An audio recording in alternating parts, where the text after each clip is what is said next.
A reação à sanção presidencial do pacote anticrime, ou mais especificamente ao trecho que determina a criação do chamado juiz de garantias, foi imediata entre os parlamentares do Congresso Nacional.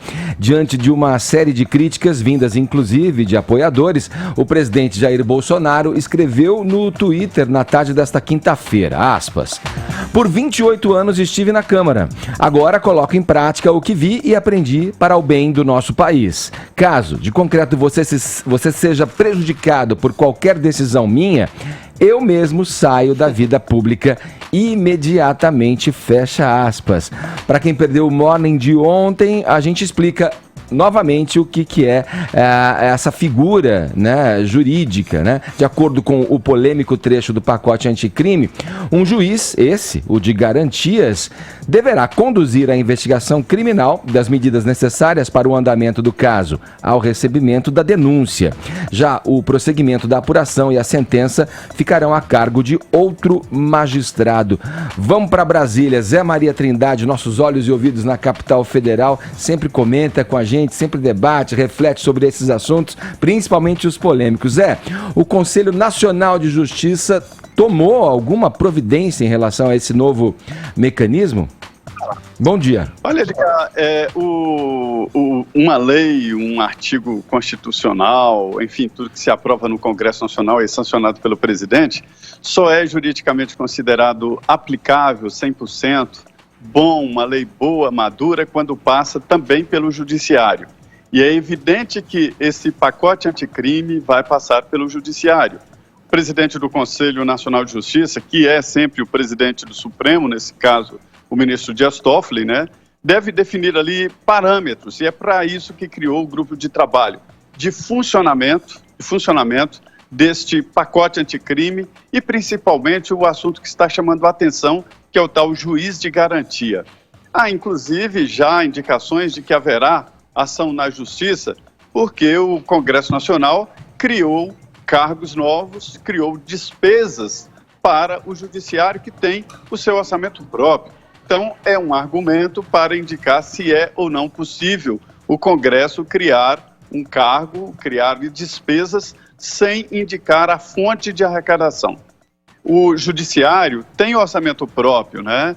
E o Legislativo teria que definir ali ou mais dinheiro para o Judiciário, porque isso vai acarretar, sim, em mais despesas.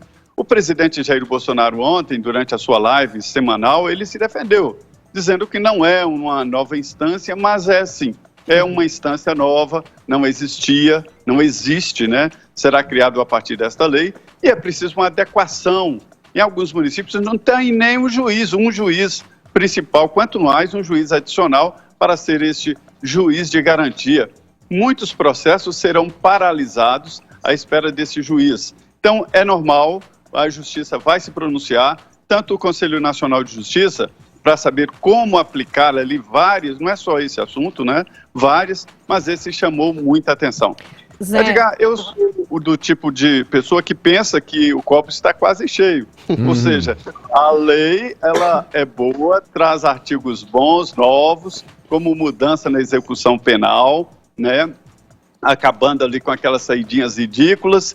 Também a definição de que o confisco alargado de bens é preciso tomar o dinheiro dos vagabundos, dos ladrões. É preciso sim. Hoje a investigação moderna, o caminho moderno para a investigação é através do caminho do dinheiro. Sim. E é preciso tomar dinheiro dessas pessoas, do crime organizado.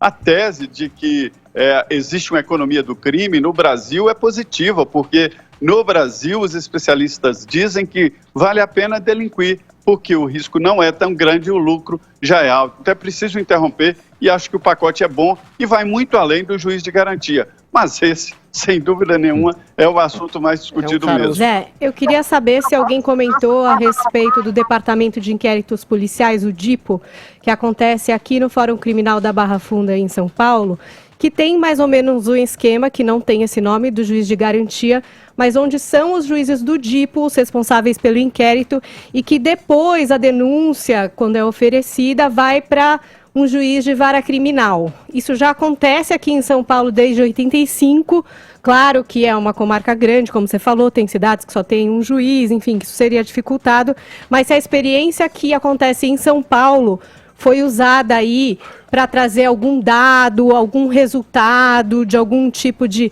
melhora ou não, porque se já existe alguma coisa próxima, por que ninguém está falando sobre isso? Não, falou, discutiu muito, foi usado como exemplo, né? Foi a todo tempo citado, e não é só em São Paulo, existem outros municípios que existe uma estrutura parecida, e isso foi citado como exemplo. A novidade agora é de que vai reestruturar o judiciário, definindo ali, agora passa a ser uma obrigação, e isso pode interromper processos. E o exemplo foi muito citado. A divergência, Paula, é exatamente esta, de locais onde não há uma estrutura que terá que ser criada rapidamente, porque a partir da vigência da lei, a defesa já pode recorrer a esse artifício. E aí, se não há o juiz de garantias, não haverá como prosseguimento do processo. Mas esse assunto foi muito discutido e citado como o exemplo, viu? Ô Zé, você tem idade como eu para saber, para se lembrar da PE, né, Zé? Você lembra da PE, a Polícia do Exército, né? Que era, entre as atribuições, era a corporação dentro das Forças Armadas para acompanhar o andamento das ações, para ver se estava tudo de acordo, né, nos conformes, se não haveria abuso, se não haveria nenhum desvio. Corregedoria. Né? É uma espécie de corregedoria. Agora a gente tem, através da figura do juiz de garantias, uma espécie de polícia do judiciário. Quer juiz dizer, do juiz. o juiz do juiz. Eu vou olhar se você está tendo uma conduta satisfatória que vai garantir a aplicação justa na letra da lei. Enfim, embora com a interpretação da intimidade de cada juiz que julga, mas vamos estar te olhando. É mais ou menos... posso fazer essa associação, Zé? Não. É aquele projeto do fiscal, e depois perguntam quem é que vai fiscalizar esse fiscal do fiscal? Pois é. Aí cria-se outro fiscal. Edgar, existe até uma lei muito interessante no serviço público que diz que todo órgão criado não elimina outro, então há sempre uma sobreposição. É assim mesmo, o CNJ, o Conselho Nacional de Justiça, foi criado nesse sentido. Na reforma do Judiciário, a deputada Zulaye Cobra foi a relatora e tentou criar uma instituição para controlar, seria o controle externo do Judiciário. E aí disseram, não, nós temos que ficar no controle externo do judiciário e colocaram o presidente do Supremo como o controlador mor, né? Ou seja, o presidente do CNJ. E alguns conselheiros indicados pelo Congresso Nacional no CNJ, outros indicados pelos próprios juízes. Então, esta é uma lei geral do serviço público e é assim mesmo. Agora, sobre a PE, a Polícia do Exército, ela, na verdade, a função dela é patrulhar os próprios soldados e ver o patrulhamento dos soldados, se eles não estão fazendo alterações e tal. Mas ali na ditadura acabou tomando algumas situações até de censura. Né? Não é um bom exemplo, não. Nesse Olimpo hierárquico aí tem sempre alguém querendo escalar o cume ali, né? Nem que para isso precise pisar no antecessor ali. Eu vou passar para os colegas comentarem, Zé, mas tem uma questão que eu quero ouvir de você ainda rapidamente. O Supremo já se manifestou, não sei na figura exatamente de que magistrado ali, de que ministro, mas que muito se falou, né? Essa figura do juiz de garantias é para trazer algum benefício, aventou-se a possibilidade de que isso poderia trazer algum benefício no caso do filho do presidente Flávio Bolsonaro. Até que ponto isso é concreto? E os juízes se adiantaram dizendo que em definida essa posição, isso não atingiria o caso, não valeria para o caso de Flávio Bolsonaro. Seria retroativo. Por ser uma norma, ele é aplicação imediata, mas não aplicação retroativa, mas dos atos daqui para frente. Sim. E daqui para frente, né, o filho do presidente, ontem na live dele, lá, ele coçou a cabeça, jogou os óculos em cima da mesa e disse que não é para beneficiar ninguém, não citou nome, mas vai beneficiar a ele e a outros. Porque a partir da publicação, e a vigência é em fevereiro, a partir daí os réus poderão requisitar, a partir de agora, não retroativo, né, para não anular processos anteriores, vão pedir o juiz de garantia e aí, com base na lei, o juiz de garantia terá que aparecer. Né? Então, de alguma forma, ele vai poder ser beneficiado. Olha, a questão é muito objetiva. Não há uma única razão plausível, uma única atitude razoável para o presidente não ter sancionado exatamente essa excrescência, que é a questão do juiz de garantia. Além de burocratizar ainda mais uma justiça lenta, leniente, complacente em relação ao crime, a gente tem 4 instâncias, a gente não tem comarcas suficientes, não tem juízes suficientes para atender uma demanda dessa. Eu acho que um juiz que está acompanhando os autos do processo tem muito mais possibilidade, muito mais compreensão holística do que está acontecendo para dar o seu veredito. Se vocês for estender esse conceito, por exemplo, você tem que ter um juiz de garantia do Supremo, acho que até necessitaria, você tem que estabelecer um delegado como é que chama? De instrução, também acho que necessitaria, mas não há possibilidade viável de fazer isso, e é lógico que a única razão plausível para o Bolsonaro ter feito isso é exatamente algum tipo de pressão em relação ao julgamento do seu filho, Flávio Bolsonaro, que é julgado pelo Flávio Itabaiana, que é, de alguma forma, vinculado ao governo Wilson Witzel, que o Bolsonaro reputa como um sujeito que está manipulando o processo do filho.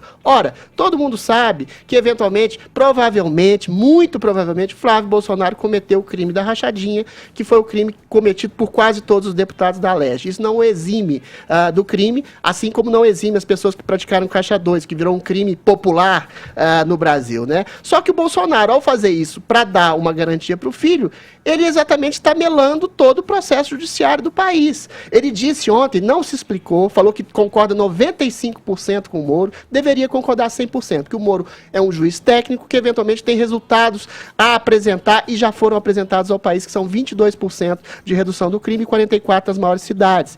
Entendeu? Deveria ouvir Paulo Guedes, como ele ouve. O grande mérito do Bolsonaro é delegar poder aonde ele não entende nada, como é no caso de segurança pública e economia. E realmente isso é absolutamente inadmissível do ponto de vista da decisão do Bolsonaro de aceitar esse negócio. Ô Alan, você concorda com o Adrilles? Mais prejudica a figura do juiz de garantias, na tua opinião também? Ou você pensa diferente? Não, eu concordo com o Adrilles. Primeiro, a gente tem um problema operacional. Como o Zé colocou muito bem, 40% das comarcas no Brasil só tem um juiz. Como é que você vai mudar isso da noite para o dia? A gente está falando de um número muito expressivo. Veja, 40% das comarcas. Então, e aí? Isso representa mais gasto do Estado, ou seja, da gente, do contribuinte. O que o Adrilles falou foi perfeito, é mais morosidade no processo, é mais burocracia. Isso vai contra um sentimento da população hoje de querer mais o rigor da lei, né? Tá todo mundo muito cansado dessa impunidade. Então eu acho que isso abre espaço para mais impunidade na medida em que os processos ficam mais burocráticos, ficam mais morosos, né? Criando aí uma espécie de quinta instância, além do problema operacional. Ô Zé, eu queria fazer uma pergunta pro Zé. O Bolsonaro tem excepcionais números econômicos, tem excepcionais números no combate à criminalidade. E ele falou ontem uma frase bastante sintomática: ninguém sabe o que é juiz de garantia. Você não acha que ele está surfando na onda de popularidade e jogando para a ignorância da população, porque realmente ninguém sabia, ninguém sabe ainda o que é essa figura do juiz de garantia, para colocar ele mesmo, aceitar esse jabuti do Congresso, para melhorar a filha do filho e falar: olha, se a economia vai bem, então eu posso fazer pequenos flertes com alguma coisa meio desviante da política? Você não acha que foi uma tacada do Jair Bolsonaro nesse sentido? Olha, desculpa, mas eu não consegui ouvir a sua pergunta. Estou aqui desesperado para saber o que você tanto falava aí. Eu não consegui ouvir. Rapidamente. Só vendo a sua imagem. Você não acha que o Bolsonaro... Aqui, em seguida eu volto. Você está ouvindo ainda? Está ouvindo, Zé, a gente? A gente perdeu o contato com o Zé. Mas olha, acho que a gente explorou bem esse assunto. O Zé trouxe uma questão e a conclusão que eu tiro é que, de alguma maneira, o presidente Jair Bolsonaro, ao não vetar esse item polêmico, ele realmente quer favorecer o filho. Porque Não havia razão pra fazer ele tendo esse ato, o que ele faz? Ele se indispõe com o juiz Sérgio Moro, que é o grande escudeiro ali Primeiro-ministro dele, né? E vai contra o juiz Sérgio Moro, que já falou publicamente que não gosta, né, desse. Ele queria que isso fosse vetado. Ele faz um aceno à oposição do Congresso. Ao Marcelo Freixo. Ao Marcelo Freixo, especificamente, que é eu não sei como é que se diz o nome. É o que escreveu, o que colocou no pacote. Citou Sérgio Moro para coibir abusos como o de Sérgio Moro. Eu acho que é um tiro no pé. A conclusão que se chega mesmo é que existe ali alguma intenção, baseado talvez nessa tese do Adrilles de que ele surfa em alguma popularidade, para resvalar aí em ações que vão beneficiar, na verdade, o seu clã ali. Não, e outra coisa, né? Outros pontos importantes ficaram de fora. No meu entendimento, conversando aí com alguns juristas, né, as medidas foram muito pontuais e inócuas, né? A espinha dorsal do pacote anticrime ficou de fora. Então, a questão da legítima defesa, a questão do plain bargain, então tudo isso ficou de fora. Então, enfim, eu não achei, e ainda mais agora com o juiz de garantia, não achei que foi favorável, que foi realmente um avanço expressivo. Zé, é isso aí, pra gente fechar uma linha sua, vai. Pois é, era só para falar da lei de Parkinson, que é uma lei de administração, entre outras coisas, diz que o tempo de um trabalho é o prazo. Se você tem uma semana, você vai executar o trabalho em uma semana. Se você tem um mês de prazo, vai executar em um mês de prazo. Sim. Então, esta lei no serviço público, que tudo se soma, né, é que vai definir a aplicação desses juízes. Sim. Mas tudo vai ficar, de novo, nas mãos do Supremo Tribunal Federal. O presidente até publicou, né? Façam suas apostas. Ele disse que já tem o resultado, a desconfiança de que o Supremo pode mudar essa lei. Legal, Zé. Obrigado pelas informações, pelo papo. Bom trabalho para você em Brasília, meu camarada. Um abração, hein? Perfeito, bom dia.